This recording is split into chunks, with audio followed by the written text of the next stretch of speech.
ভেটকি মাছ বেগুন দিয়ে এইভাবে বানিয়ে ফেলুন।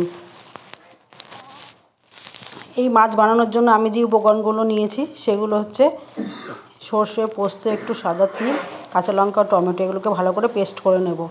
ওদিকে দুজনের জন্য যতটুকু মাছ হতে পারে অল্প পরিমাণ মাছ, আর এদিকে কালো জিরা, প্রেসার কুকারে কালো জিরা ফোড়ন দিয়ে আমি বেগুনটাকে ভেজে নিচ্ছি। বেগুনটা তুলে নিয়েই মাছগুলো দিয়ে দেবো। বেগুনটা যে ভাজা হয়ে গেছে তুলে নিয়ে মাছ দিয়ে দিচ্ছি। মাছও দিয়ে দিলাম।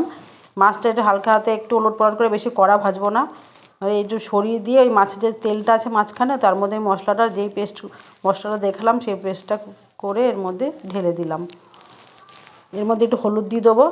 একটু মশলাটা হয়ে গেলেই ভেজে রাখা বেগুনগুলো দিয়ে দিলাম।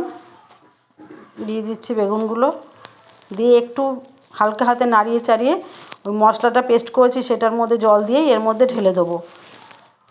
ব্যাস, এবার এটাকে সবগুলোকে একটু সেট করে, বেগুনটা মাছটা সেট করে কুকারের ঢাকনাটা আটকে দিয়ে একটা সিটি পড়লে আমার মাছ কমপ্লিট হয়ে যাবে।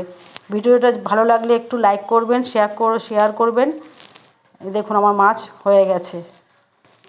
কত সুন্দর, মাছ একটুও ভাঙেনি। নমস্কার।